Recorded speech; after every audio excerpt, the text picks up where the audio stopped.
sound system is something where I can tell you about, but you have to feel. You see, that's the nature of sound system. I can tell you about sound system from now till tomorrow morning, but you have to feel sound system to know what sound system is about.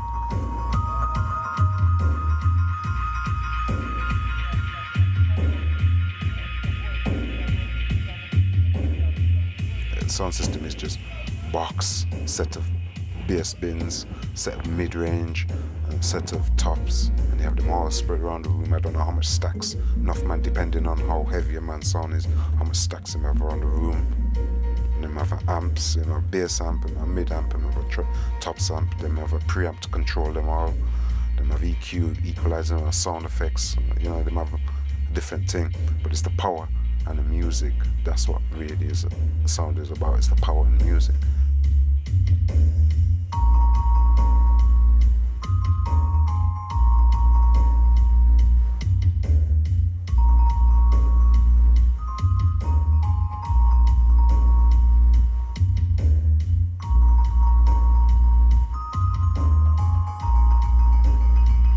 We talk about the bass end and stuff. You know, reggae is a bass dominant music. Its melody is in its bass line. You know, I've always kind of said that about the music. You know, a lot of other musics, it's not about that. Bass line is just there as a underpinning the rhythm and stuff. But reggae, it's all about that. So, you know, we see our sound systems with all these big speakers and, you know, massive amps and all that, and we push them things hard to make people really kind of feel it. I don't really know how you can get that across to someone without dragging them by the scruff of the neck and pushing them in front of a stack of speakers and say, yeah, just check this. You know what I mean? It's like, right. I think that's all you can do, and smile at them.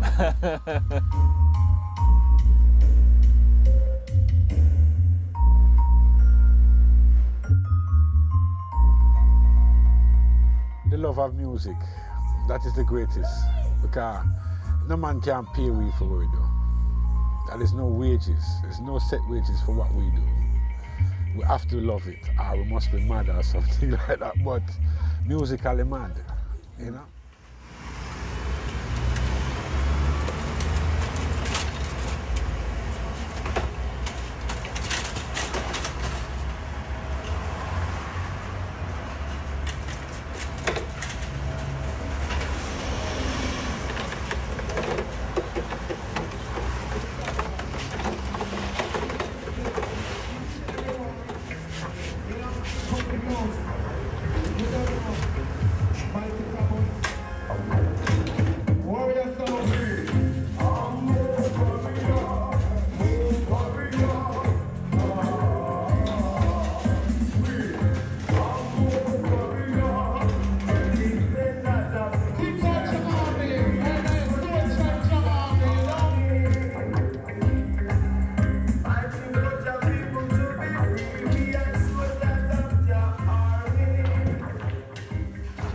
Part of this music world, you know, we are only part of it, you know what I mean? Everybody's got their own piece, but our part it's different from the rest, you know?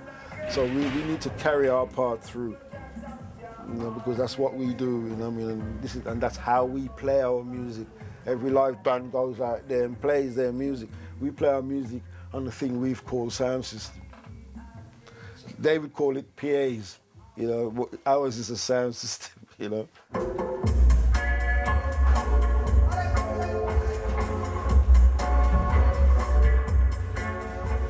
There is nothing like presenting roots music to the people with the tool of a sound system. You know, PAs are great, and PAs are getting better all the time, you know, in-house club sets and stuff.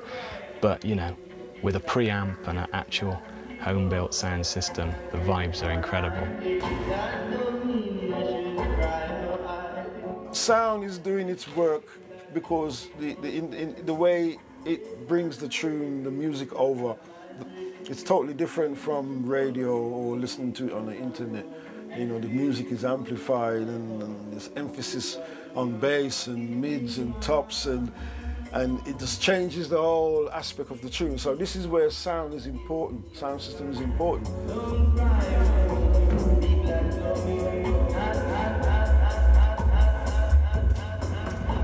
So it's very different to a discotheque, where every discotheque sounds like a next discotheque. You know, you've got this DJ, that DJ, that DJ. If you listen to them, they will all sound the same. But you know when you put Abba Shanti and a next sound into a dance, earthquake, that you're getting two different sounds. Both of them have amplifier, both of them have speaker box, siren box, microphone, and both of them sound different.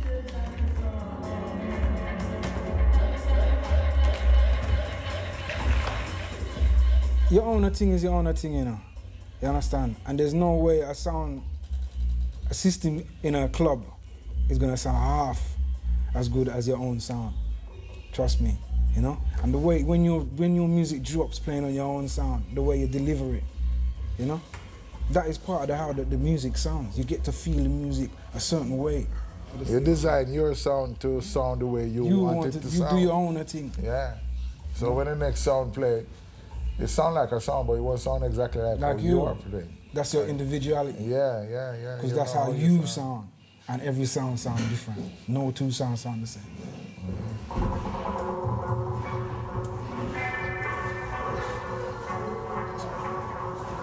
So some sound system brethren have, you know, like technical knowledge, you know, in terms of audio.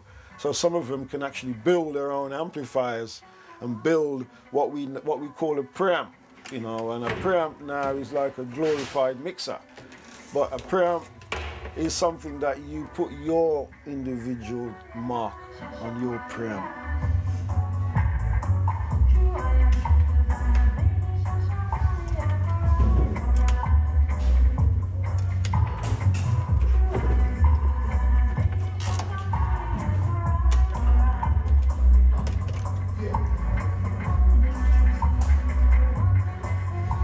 Everything has got a part to play in your selection. Yes, it's got a part to play. The engineer has got a part to play, but the sound system is really the workhorse. Without the sound system, you're not going to get that feeling, that vibes what everyone's looking for, you know?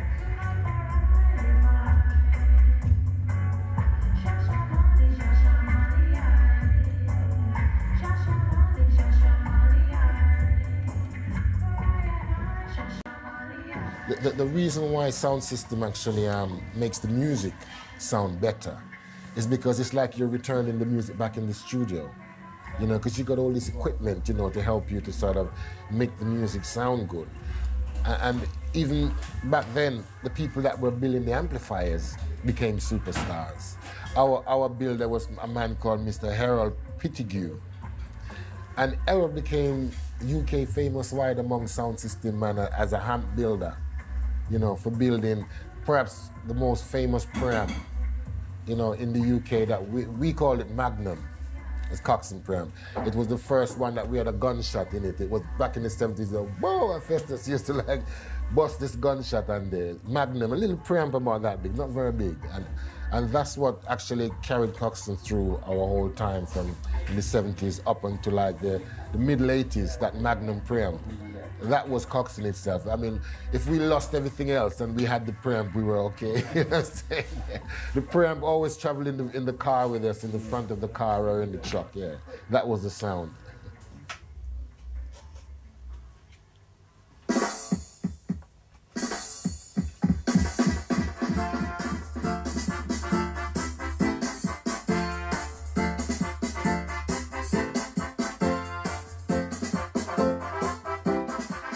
I'm Mark, some people call me Mostec.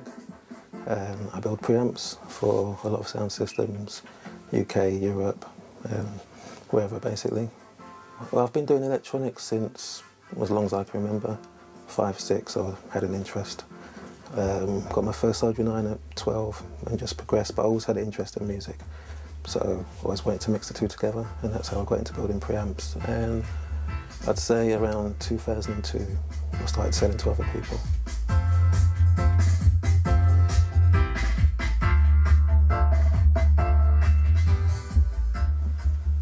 I don't know, I can't describe it.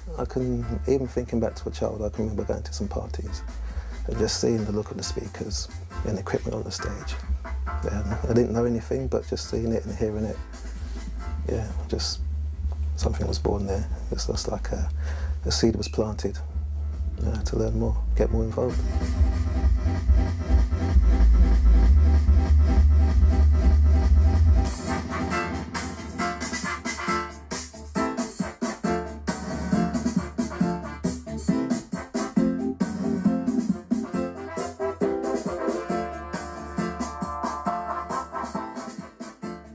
The sound, yeah, there's a sound you can get from preamps which I don't hear on a lot of commercial equipment. Or if I do hear it on commercial equipment, I've had to try really, really hard to get that effect. I feel with a preamp, certain types of playing or certain sounds that you want can come out a lot more easier, like a heavier, rounder bass line, for example.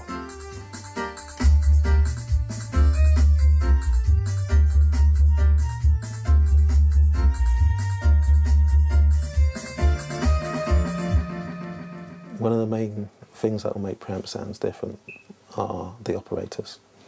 Yeah, because you've got, for example, one of my ones, you have a lot of different ways of EQing that you can use in different combinations that each operator finds their own particular way.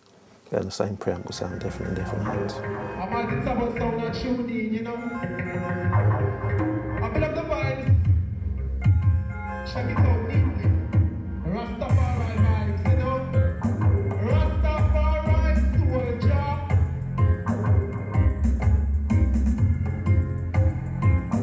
Rastafari soldier.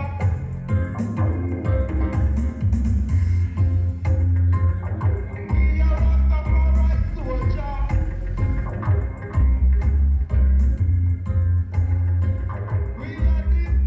The sound system are the protectors of roots music. Without sound system, I think roots music will slowly fade. Because these people on the radios and the radio DJs, they're not for roots music. They're not playing roots music. They're playing what they think the public wants to hear, and that's dancehall and that's that type of thing. So to keep roots music alive, you need to keep sound system alive.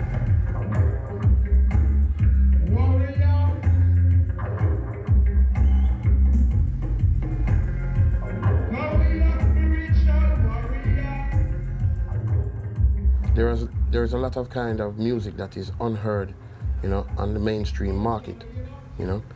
So there is some music that's hidden to the public until, you know, people start identifying, well, what kind of music is this?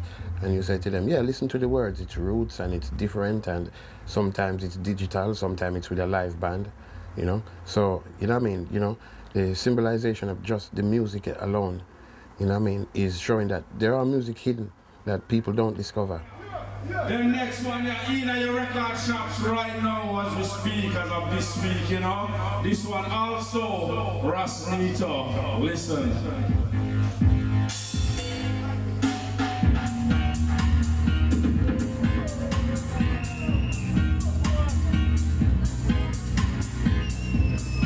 Send it the one you have to Sister Girl.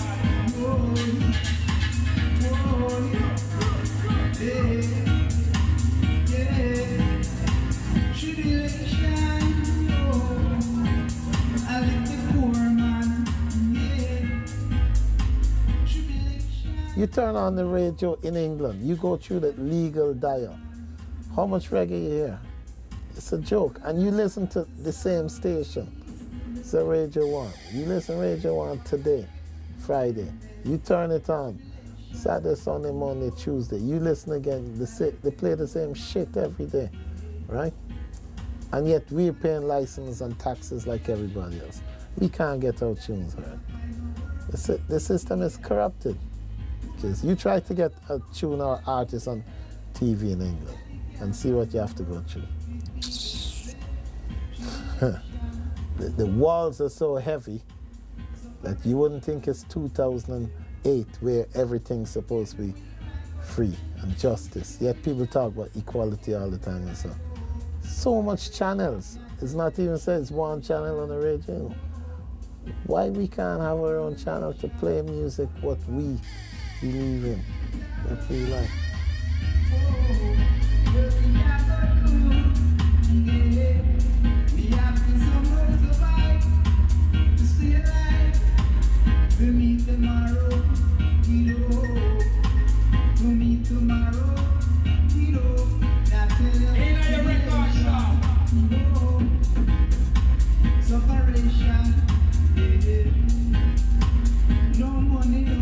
sound system, we are the only radio stations for reggae music because we have to import the music, we take it to the people, play the music, then the people can hear what we're playing, then they find themselves to the record stores, and that's how they get around to getting the records that are coming out. So we act as the radio stations.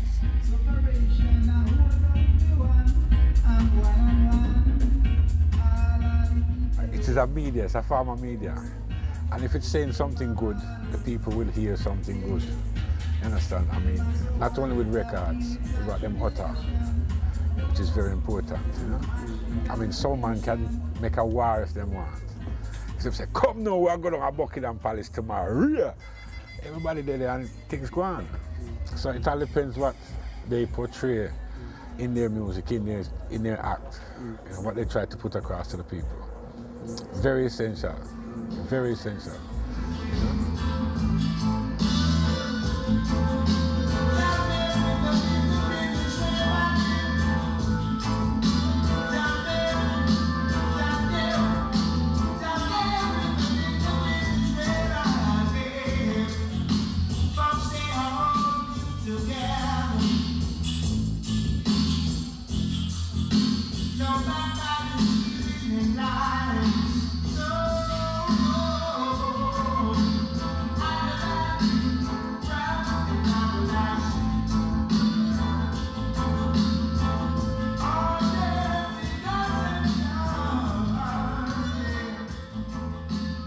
A true sound system is the man who goes out there with his full 100, you know? I mean, you have plenty DJs who just walk around with a boxer record, yeah? And he said, well then, listen, I'm a sound man, I'm a big sound man, and everyone is talking about this sound man with this boxer record and things like that. But no one ever seen that DJ string up a sound. Him don't know how to put a wire together. Him don't know how to put a box together. Him don't know nothing about the sound system. So how you can be a sound man? It's impossible, you know? So you have DJs and you have sound, you know? You have sounds. You have true sound system entertainers.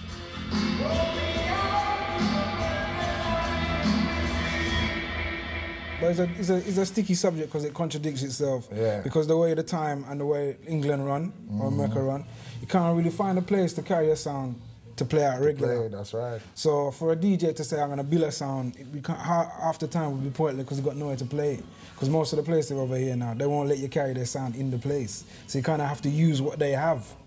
So it's not half the time is they don't want to carry a sound, but they got nowhere to play the sound. You know? But then if your heart is really true to your thing, you find a place to play your song, you understand? Because other man manage, so, you know what I mean? So the thing's set.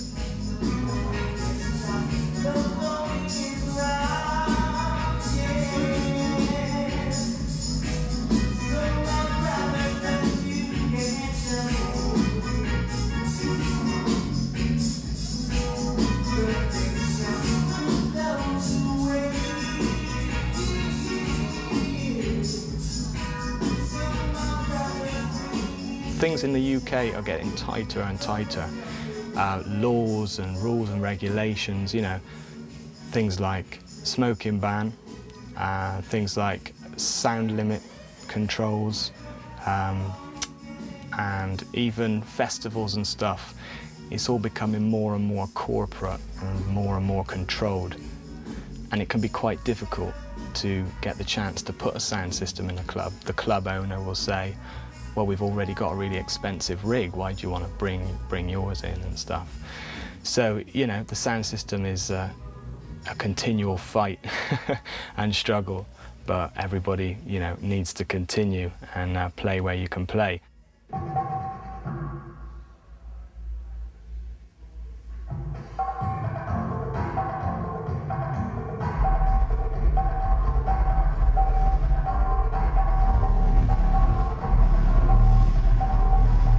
What to do with the venues over here?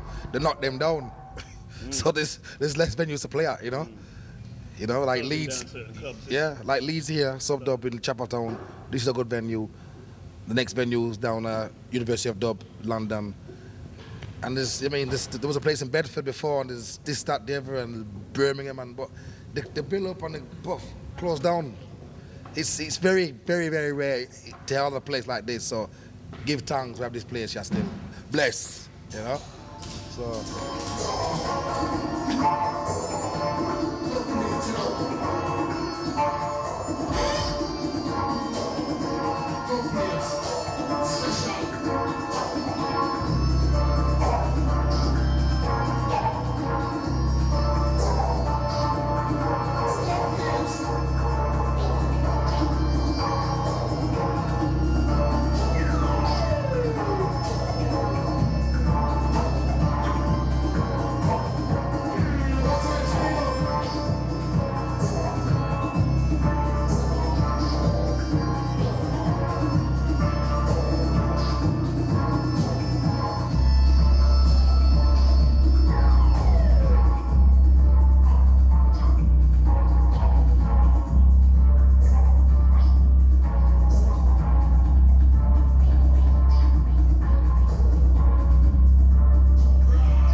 Energy that's generated in that space when a sound system plays is still very much based on having exclusive music to offer the crowd. You have to have things that they're familiar with and are to some extent commercial. You know, what we call warm-up music. But after a while, the people want to hear something different.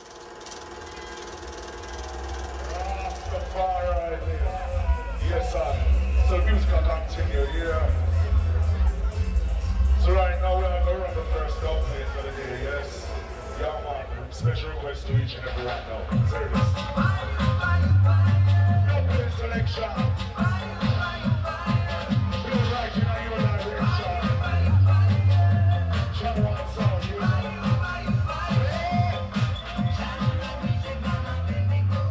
we need to do all that, but to get a sound, Jack Trinity, we have to have dub, you know?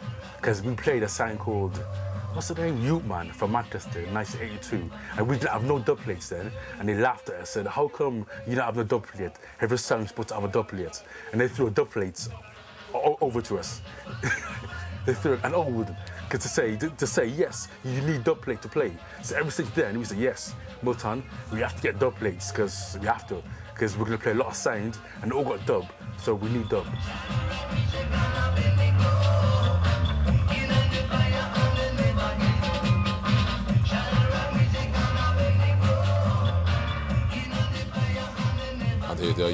The only time you would hear them dub plates is on the sound system. And if you come out if you have the right links, and then that's how you started to get dubs from Jamaica and things like that, and people who was going backward and forward, and you had people who come backward and forward to Jamaica, and they give you master tapes, and that's how things started to come around. And then so the dub plate them time was very important. Or whatever, guys, just to let people know what was going on, and maybe coming out on the street in a year, 2 years' time.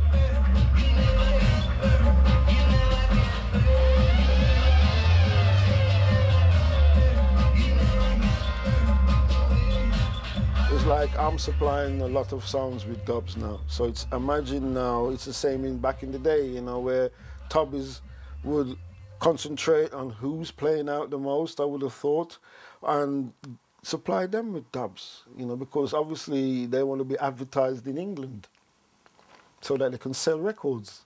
So certain sound systems would get access to the big studios in Jamaica. The great King Tubbies, me and the great King Tubbies, we were good friends. We worked together for quite a while. And King Jammies, Bunny Striker Lead, 90 Observer, you name it, Scratch Lee Perry, all the important guys who are in the industry. So we start dealing directly with the producers and the artists, and we start getting the songs them directly, not even as special, but as pre-recorded songs. Pre-release. Pre-releases. Like, there was quite a few songs when Channel 1 started out. Yeah, with Bonnie Tam Tam as engineer. I mean, one night we sat in there and we didn't realize that daylight, you know? And at the same time, they were laying the tracks like Very Well I'm Leaving and all them kind of sounds, right? And as soon as the engineer them finished, there me and Bonnie Tam Tam was to capture the dub and cut the dub straight there, you know, so we were the first sound ever to play songs like those. Them days when man was playing dubs to go straight to man's head. You see, it's not like today when, we are playing dubs and it's good and there, but them days, and then man was cutting dubs, really cutting dubs to go to a man's head.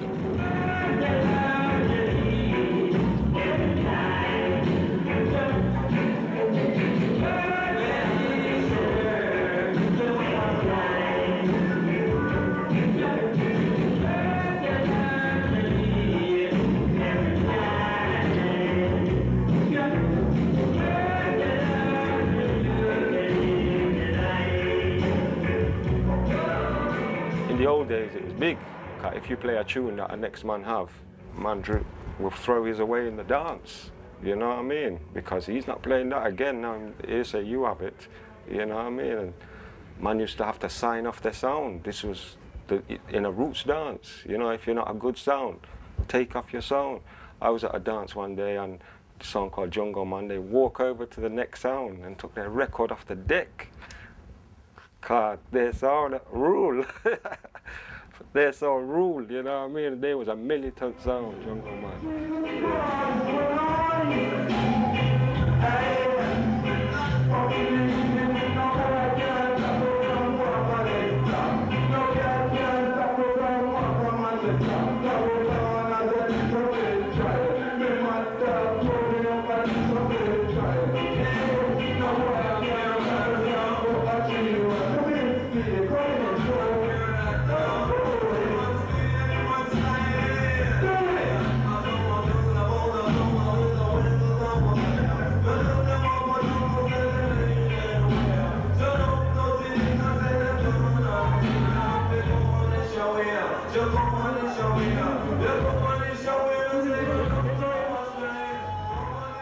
But in today's day, probably because of times we are living in, the message is more unity and love in the dance, because what we see in the outside world, this is our little time and space to do what we want when we're in the arena, the dance arena.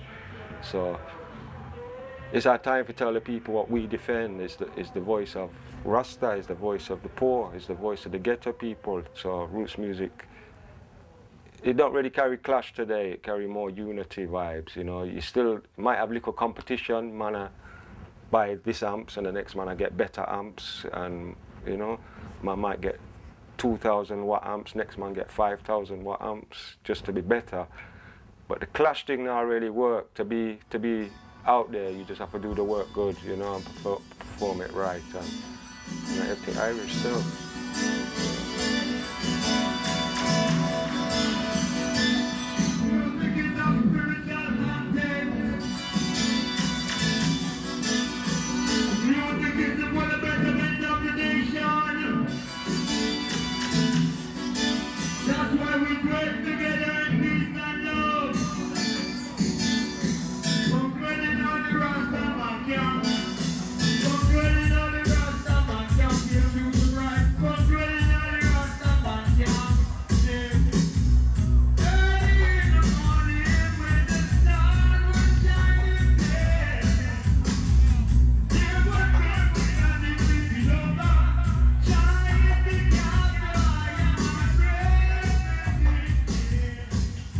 Is keeping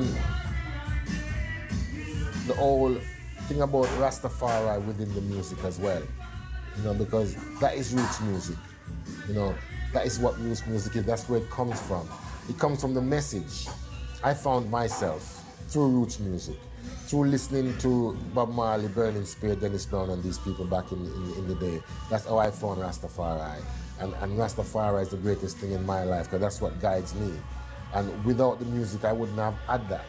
And without being involved in roots music, perhaps I wouldn't have continued my tradition in the way I had. you know, if I'd veered off and probably gone into hip hop or soul, your influence would have probably gone somewhere else, you know, because you don't see Rastas doing anything else but roots music. That's the identity. So it's really important for the music to keep buzzing, you know, and it's really important for the vibes of Rastafari to be told in the music. Because you can get any other message in any other music going on. You know, play something else if you want to hear anything else. But, you know, for the meditation, you know, it has to be the roots.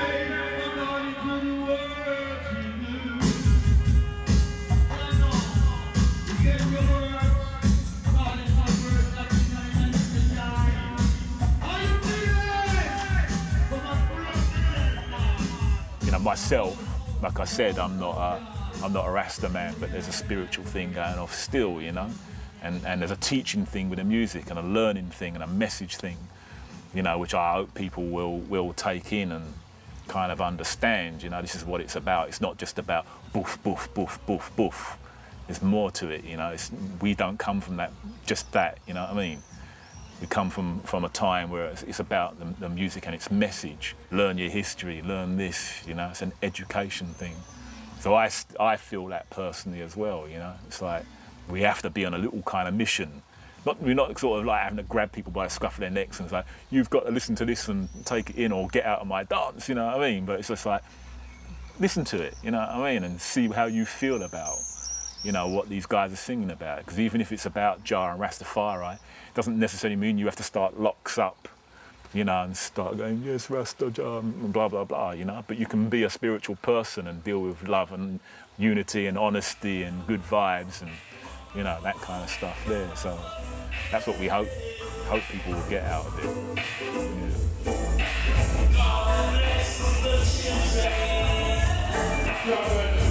Yeah.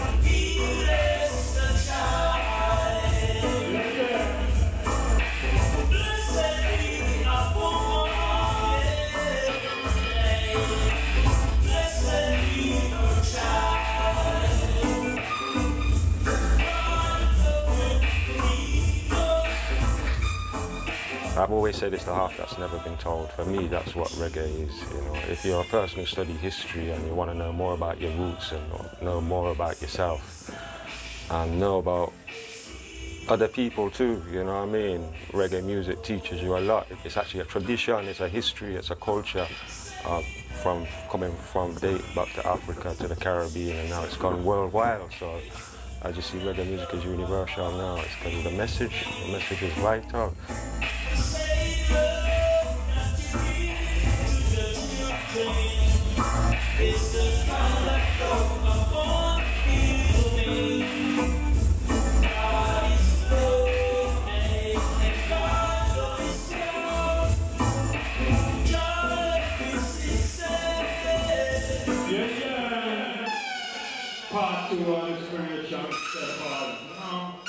A lot of people who go to Roots dance, whether they be Rasta or not, whether they went with the intention of getting rid of a burden or not, they have heard them make comment to me like, boy, you know what, Simba, I feel different. Coming out of that sound, I feel like all my problems have gone. My shoulders feel light, like I was carrying something and it's gone, you know.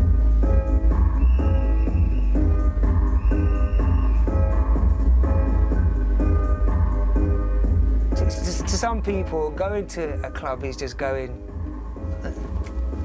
I don't know, you know. But to other people, a dance hall is almost like a church or a temple. Because from ancient times, man gathered together, play drums, do you know what I'm saying? And give thanks or whatever. This is what works. When your music is played on the sound system, it's like coming from the pulpit. The sound system is like the pulpit. and the man playing the sound is like the priest. Yeah.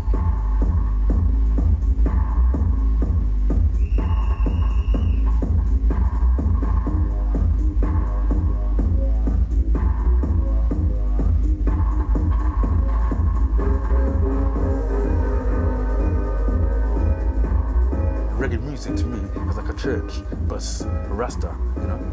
And I get my vibes from the music and just the vibes of the music, because it's a very deep, conscious music, reggae music, roots music, and I feel very spiritual, and I move in the way the spirit want me to move. That's why I jump and skank and, you know, how this spirit want me to move, I move. And it's very deep, I'm very serious in my music, roots music, very deep.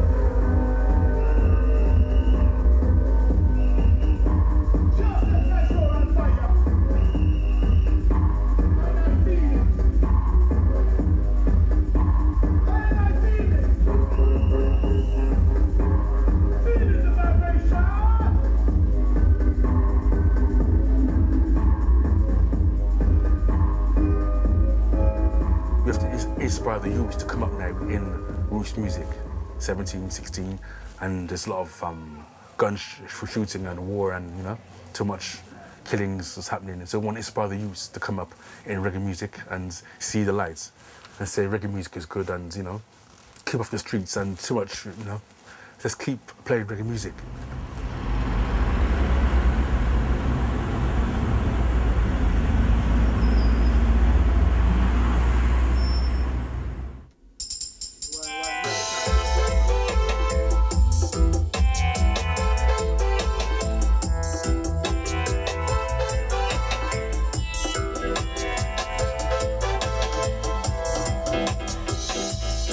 Growing up in the Rewa studio, so like listening from a youngster, the vibe was always there.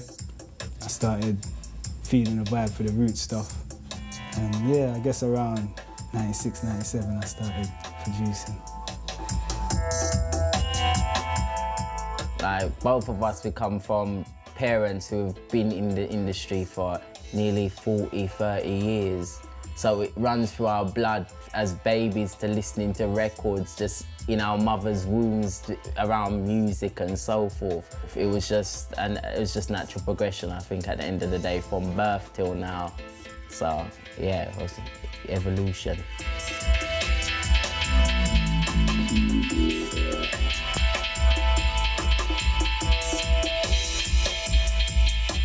That's the problem with the UK, man. It's like they don't really take the roots scene or the reggae scene generally seriously. It's frowned upon. It's like they will more follow the hip hop act, or they more follow the R&B act, and the Beyonce singing whatever. But it's like reggae. Nah, that's like my dad's music. Yeah.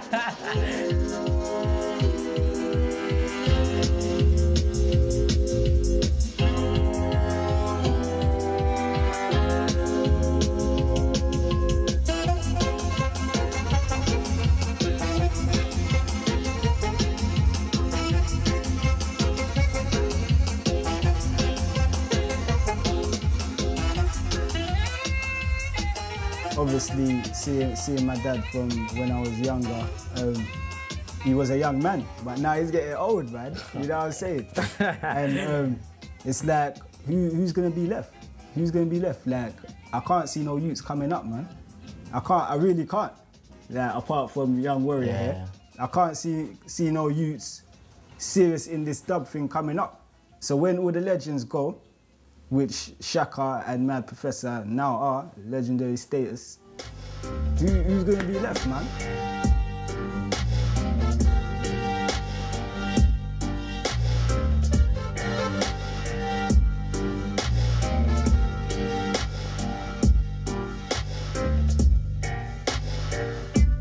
Our father's work was serious work. They didn't just take up this thing and thought, oh yeah, I'm gonna just start a studio one day and yeah, just see what happens.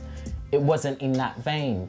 They never started like that. So we, as coming into the music and actually loving the music, we have to take on the same kind of superior heading and be militant in what we're doing, because we're not just carrying a record, we're carrying years and years and years of work, but that was done before us. To, you know, that's what that's the weight on our shoulders.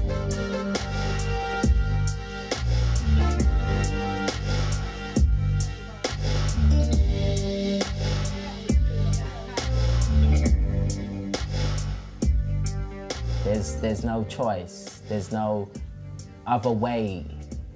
I'm responsible for my father's empire. Huge. But I respect and I honour that I have that responsibility, because not many, I'd say it's not a burden. It's not nothing negative in my eyes. I think it's totally positive, and I'm lucky enough to be born into this family because, boy, I was a lucky boy to say that. Seriously, certain man don't get the chances that we get, or to be around certain situations or certain things that we get. So we have to appreciate that and actually realise that it's a serious thing we're in. It sounds like a tough mission, innit? Yeah, it's a tough mission, but yeah, weight is on us, but we're doing well, man. Sure. We're doing well.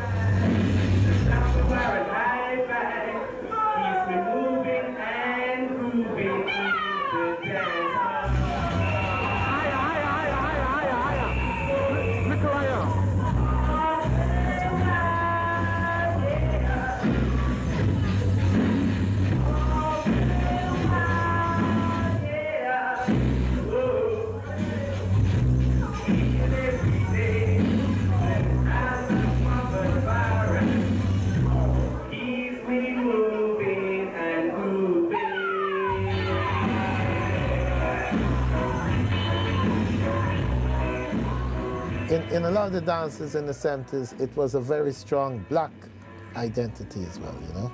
And within the community, whether you're from Jamaica, whether you're from Antigua or what, the theme was like to free yourself from the oppression which dictated that some people were getting a better way through life than others. And this equality, you know, the same thing that caused Bob Marley to say that until the color of a man's skin is no difference from the color of his eyes. Those are the things. So the song system was really the theme for like liberation and positive vibration and equality.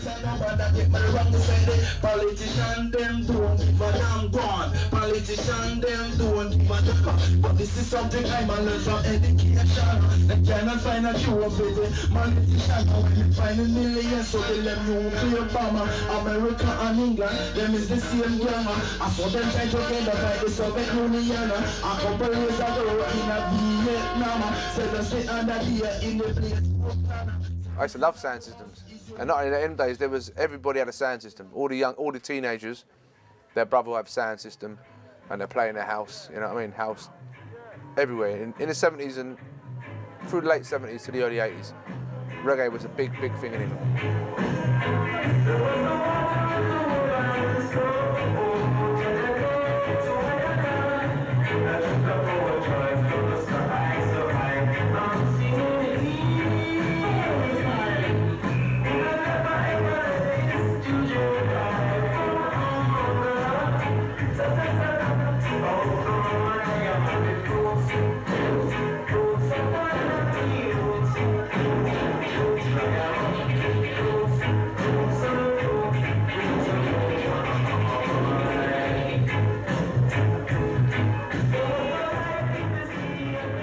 Got a sound system Monday night or Wednesday night, Tuesday night. Every night you could find a sound system if you wanted to listen to reggae music, because it was very, very popular. All the young black people was into reggae big time. Even at my school, they had melodica. Some kids in the class bring melodica to school and play in the playground, like playing Pablo tunes. You know, because that end times that was the music. You know what I mean? That was everyone listened to that.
In fact, let's talk about them days. If you talk about sound system them days, right? Every sound, every town. Derby, even Derby. Manchester. Everywhere. Northampton. Peterborough. Every virtual city had a sound system. Or had several sound systems. I can tell you in Chapeltown here now, Leeds already now, every street used to have a sound system. That's how it was. Street is a very street in sound system. You know what I mean? So obviously in London, same way I reckon, you know what I mean, that certain streets or cities had lots of sounds. There was more sounds them days than this day. Because them days it was more easier and managed to build sound because it was an in thing. You know what I mean? It was an in thing.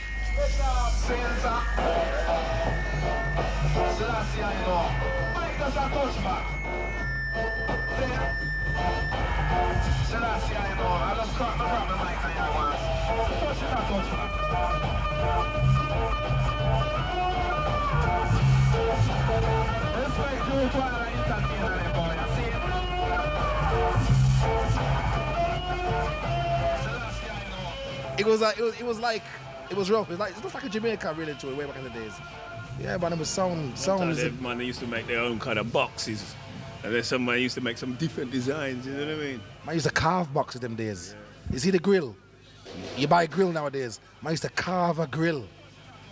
Make grill out of chisel and hammer. Yeah. Some pretty box them days, man. Pretty. Quad box. Sometimes you see some sound with some ugly box. Oh, yeah. Broke down. Hey, but he used to rip down the place. Yeah, you see some bass lines, some of them. You see some songs sometime back in the days there, right? You see the front, yeah? See the front there, sir? And you go back and no back on it. So, no back on the box, trust me. And some oblong, some square, some oval, some round box. This is, man, some odd looking stuff used to go on them days there. Trust me.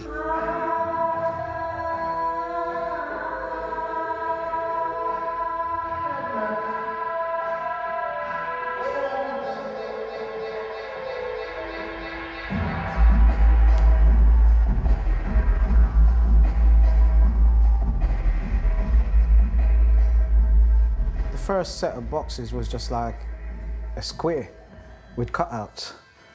Four face, you'd have a wardrobe with 4 speakers in it. If you listen to the ratio of it now, because them times you're talking about something like 50 watts, 60 watt speakers. Now you're talking about 1,000, 1,200 watt speakers, you know?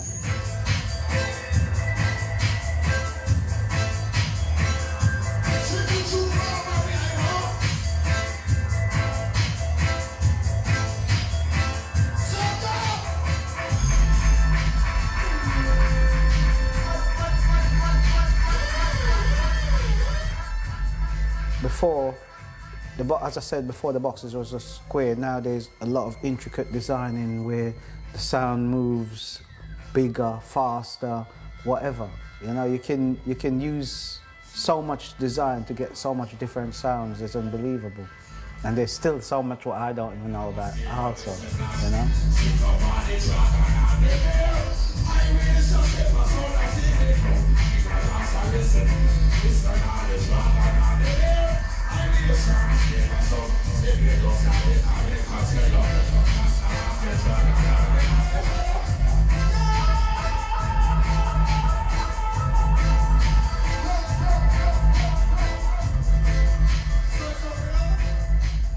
So sound is really has gone advanced with the wattage, the amplifications, the speakers. Everything is much more technical now than in the 70s.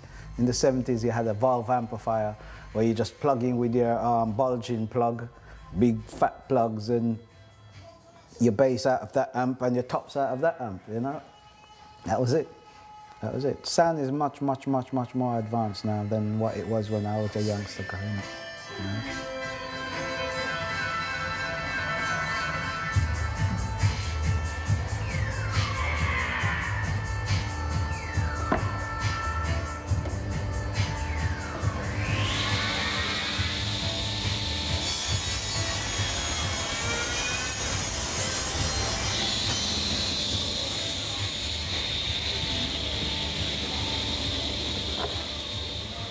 how I build stuff, I use the old with the new.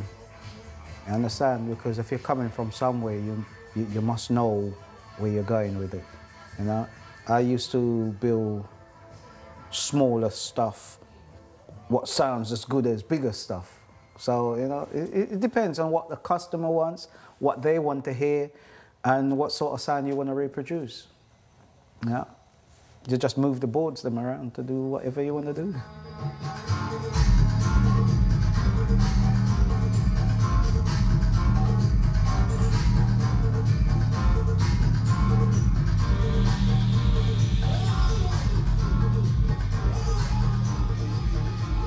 There's nothing to me can take away when you get a bit of wood and put it on the machine and cut it and just hear it play after. You know you've created something, you know. There's nothing to me what I enjoy more than making a speaker box and actually listening to it play. There's nothing else, nothing at all. Not even a woman.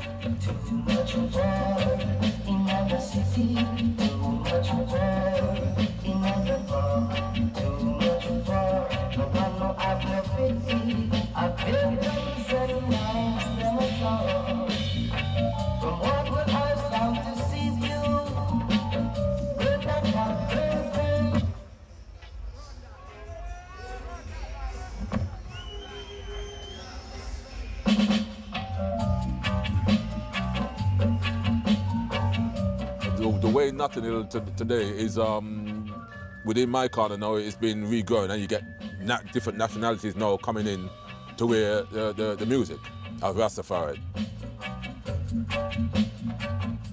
Dub and roots, UK roots music has attracted a wide, diverse audience now. Back in the day, it was strictly black people. It was a black thing. You know what I mean? There were a few occasional white brothers there, but it was dominantly a black-oriented thing, you know what I mean? You know, the people that come to dances now, I mean, you go to sessions now, it's multiracial. You know, everyone's there from, you know, whether you're Swedish, Spanish, everyone's there. So, and I'm looking at that as a good thing because, you know, now it's not a black thing anymore. It's a worldwide thing now. Yeah. Rasta message spreading universal, international.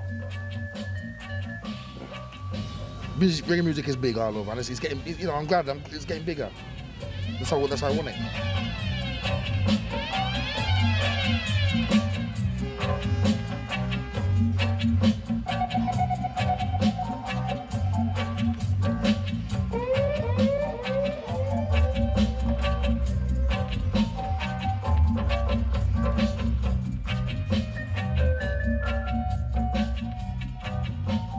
I think it saved all the people in England.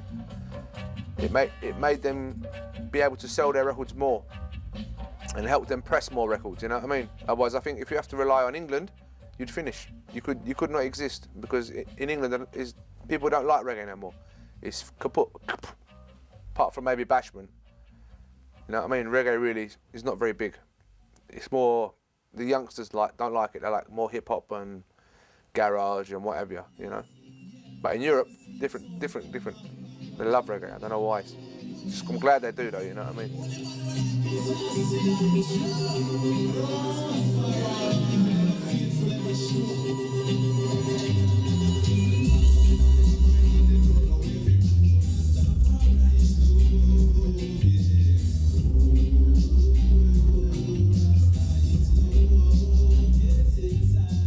We're not really an English sound. We're a European sound. You know, I want to emphasize that a sound system is a product of, well, a reflection of the environment in which they're living in, yeah?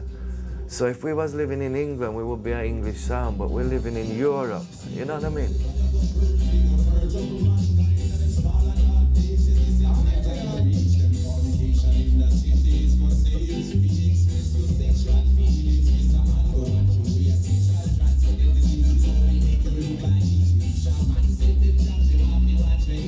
It's in our veins, bless. you know. We live and love sound system, you know. It's not like a hobby we pick up at weekends and things, you know. We live it and love it, you know. If it's not building boxes, it's traveling on the road, going somewhere to set up the box to play, you know. There's a complete liberty we are dealing with, you know. Promoting the music all the time. Yes, I. Yes, I.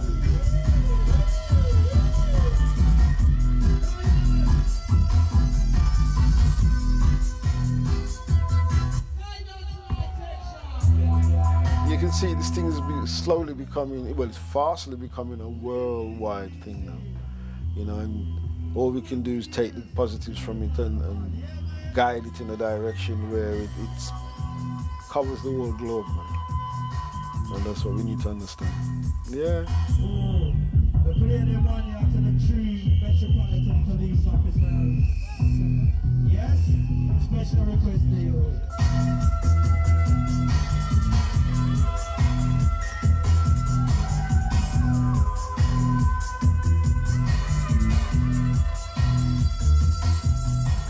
You don't know reggae music live on, and this Rasta message carries on and it won't stop, you know what I mean? So it's all a vehicle. It's all a vehicle, and it's a journey, it's a road, and the music is carrying you. And there's a beauty in it, you know, to be a part of it still.